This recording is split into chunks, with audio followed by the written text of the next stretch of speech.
वो कान खोल के सुन ले, राजस्थान का युवा इस बार आपको बेरोजगार करने का काम करेगा। आप समीकरण देख लीजिए, जिधर युवा उधर सरकार, और इस गंदगी को सफाई करने के लिए मैदान में उतरना पड़े वो भी युवाओं को पूछकर अक्टूबर में निर्णय लेंगे। मतलब चाहता हूँ दोस्तों, एक नई स्ट्रेटेजी के साथ हम उतरेंगे और बताएंगे कि युवाओं का बड़ा रोल होगा।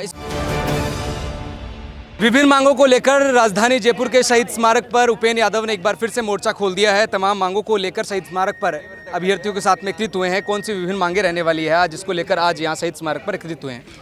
देखो, युवा बेरोजगारों की विभिन्न मांगे हैं। आप देख सकते हो, कोई कनिष्ठ अनुदेशक भर्ती की मांग कर रहा है, कोई सेकंड ग्रेड विशेष शिक्षक की मांग कर रहा है, लेवल 2 में 4500 पद जोड़ने की मांग कर रहा है। जो दिल्ली में एक नियम है, एक साल भर तक जो छोड़ कर चले जाते ज्वाइनिंग करके, उनकी जगह सूची जारी करने की मांग है। 1 लाख पदों पर नई भर्तियां निकालने की जो घोषणा की थी, उनकी कैलेंडर जारी हो, विज्ञप्तियां जारी हो। और जो लेवल 1 में जो पद रिक्त है अभी भी, उन पदों को बढ़ने की मांग है। वहीं नई पीटीआई भर्ती है, पंचायत राज जैन है, कनिष्ठ अनुदेशक है, फर्स्ट ग्रेड है, सेकंड ग्रेड है, सैनिटरी इंस्पेक्टर है, तमाम नई भर्तियों की मांग कर रहे हैं। जहां एसआई भर्ती की भी लगातार युवा मांग कर रहे हैं कि नई भर्तियां निकाली जाए। पंचायत राज जैन भर्ती नियम संशोधन की जो मांग है, इसके अलावा रीट पात्रता परीक्षा की मांग है। और एसआई, पशुधन सहायक, पशु परिचर, संस्कृत शिक्षा विभाग, कंप्यूटर अनुदेशक, फर्स्ट ग्रेड, सेकंड ग्रेड, तमाम नई भर्तियों के साथ साथ जो पुरानी भर्तियाँ जैसे पीटीआई फायरमैन की ज्वाइनिंग की मांग है। आजीविका विकास में व्यक्ति संदर्भ, पशु संदर्भ की जो अभ्यर्थियों की उनकी मांग है। बीसीआई 610 वन रक्षक का परिणाम जारी है, उनकी ज्वाइनिंग की मांग है। और इसके अलावा जो रीट 2016 तृतीय श्रेणी शिक्षक भर्ती, उनकी सूची जारी करने की मांग है। 494 पद अभी भी लंबित है। पशु चिकित्सक भर्ती 2016 AAO 2018 की इंटरव्यू तिथि की मांग है। उपेंद्र, मांग तो बहुत ज़्यादा, लेकिन सरकार सुनेगी? बिजली विभाग, रोडवेज विभाग, ये वोट है उनके।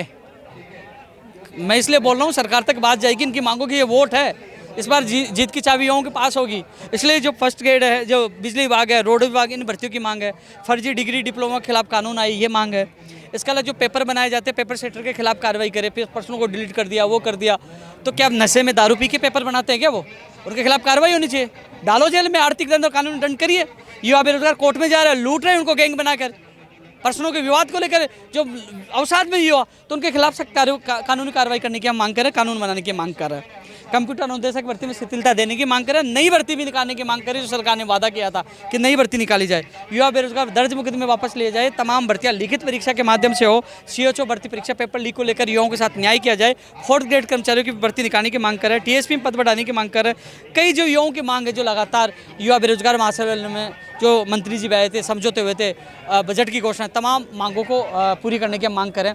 सबसे बड़ी बात है कि 20 से 25 दिन बचे हैं, और 20 से 25 दिन में युवाओं की तमाम मांगों को पूरा किया जाए। मेरा कार्यकाल का, मुझे लगता है, शहीद स्मारक का ये अंतिम प्रदर्शन है, क्योंकि फिर आचार संहिता लग जाएगी और 13 जनवरी 2024 को नया अध्यक्ष आ जाएगा। लेकिन मैं चाहता हूँ बेहतरीन से बेहतरीन युवाओं के लिए मैं अच्छा कर सकूँ, क्योंकि चुनाव में भी हम लोग एक नई स्ट्रेटेजी के साथ हम उतरेंगे और बताएंगे कि युवाओं का बड़ा रोल होगा। इस बार हम चाहते हैं चुनाव बेरोजगारी, रोजगार, पेपर लीक को लेकर बने, युवाओं की मांगों को सरकार सुने। और जो नेता हैं, उनको खुली चुनौती है, कहते हम युवा हितैषी हैं, हम युवाओं के सुनने वाले। आज युवा सड़कों पर उतरे, सबके हाथ में ये देखो ये है, क्यों नहीं सुन रहे इनकी मांगे? क्यों नहीं आ रहे? क्यों नहीं मुख्यमंत्री से मिल रहे? क्यों नहीं इनकी मांगों को पूरा करवा रहे? वो कान खोल के सुन ले, राजस्थान का युवा इस बार आपको बेरोजगार करने का काम करेगा। और रही बात, मैं तमाम युवाओं को कहना चाहूँगा कि इस बार 200 वैकेंसी जो राज्य सरकार, क्या ये चुनाव आयोग निकाल रहा है, और पे हर युवाओं को भाग्य आजमाना चाहिए। 200 वैकेंसियों पे अधिकार हमारा भी है, इनका ही नहीं है कि ये लड़ रहे हैं, हमारे भी अधिकार है। जब हमारी वैकेंसियों को समय पे नहीं भर सकते हैं, तो अपनी वैकेंसी समय पे कैसे भर लेंगे? तभी युवाओं का अधिकार है इन वैकेंसियों सबका भाग्य आजमाना चाहिए। तो इन सब के लिए हम लड़ाई लड़ रहे हैं, युवाओं की सारी मांगे पूरी करेंगे। उपेंद्र, आपके लिए सुनने में आ रहा है कि उपेंद्र यादव राजनीति में कदम रख रहे हैं, इसलिए इस बार जो है बड़े ज़्यादा से ज़्यादा प्रदर्शन किए जा रहे हैं। देखो, जैसे अध्यापक भर्ती लेवल 2 है, उसमें अचानक 4500 पद कम कर लिए गए। अब ये चुनाव लड़े और नतीजे आ रहे हैं, 2000 पदों से जीते, उसके 4500 पद कम कर ले, हार जाए तो कितना दर्द होगा? इतना इनकी छीनी जा रही, इनको दर्द नहीं है। और रही बात मेरे राजनीतिक जीवन की बात पूछ रहे, मैं तो सभी युवाओं कह रहा हूँ, 200 वैकेंसियाँ यदि सरकार युवाओं की मांगों को नहीं मानती है, युवाओं के साथ नहीं होना चाहिए, तो 200 वैकेंसियों को हर युवाओं से अपील कर रहा हूँ मैं तो। और रही बात, हम निर्णय लेंगे, क्योंकि हमारे पास जीत की चाबी युवाओं के पास होगी। युवा जिस तरफ जाएंगे, 2013 में हमने बीजेपी को समर्थन दिया, सरकार सत्ता में आई। 2018 में हम कांग्रेस को, राहुल गांधी जी से मिलकर मैंने समर्थन दिया, युवाओं ने सबने मिलकर समर्थन दिया, कांग्रेस सत्ता में आई। अब देख लीजिए, 2 बार का आप समीकरण देख लीजिए, जिधर युवा उधर सरकार। अब हमारे हाथ में युवाओं की मांगे पर युवाओं का बड़ा रोल होगा।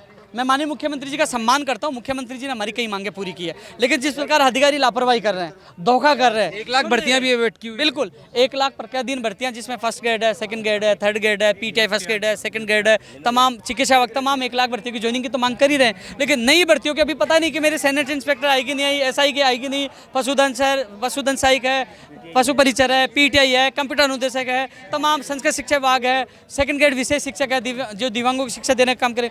तो इन चीज़ों के लिए हम मांग कर रहे हैं कि नई भर्तियों का कैलेंडर जारी हो, प्रतिदिन भर्तियां पूरी हो। जिन भर्तियों का नियम संशोधन होना है, जैसे पंचायत राज जेईन भर्ती के लिए नियम संशोधन होना है, जैसे संस्कृत शिक्षा की अध्यापक भर्ती के लिए नियम संशोधन की प्रक्रिया चल रही है, तो जिन भर्तियों की प्रक्रिया आपको नियम संशोधन करें, तत्काल करें, भर्तियों की विज्ञप्तियां जारी करें। उपेन, आपने कहा कि शहीद स्मारक पर आपका ये आखिरी प्रदर्शन है, केवल शहीद स्मारक पर या फिर सभी जगहों पर आखिरी प्रदर्शन है? इसके बाद में या सरकार मांगे नहीं मानेगी तो फिर क्या फिर से प्रदर्शन करने की? बताइए मुझे, 20-25 दिन बाद आचार संहिता लग जाएगी, फिर कौन सा काम होगा? फिर तो चुनाव में लड़ेंगे ना, आमने सामने की टक्कर चुनाव में होगी ना। तो अभी तो टाइम बचा ही नहीं है, केवल लास्ट समय बचा है। हम जगा के जा रहे हैं, क्योंकि हम 25 तारीख को आंदोलन करें, मान लीजिए, या 30 तारीख को आंदोलन करें, वो कहेंगे आचार संहिता लगने वाली 5 दिन में कौन सा काम नहीं होगा।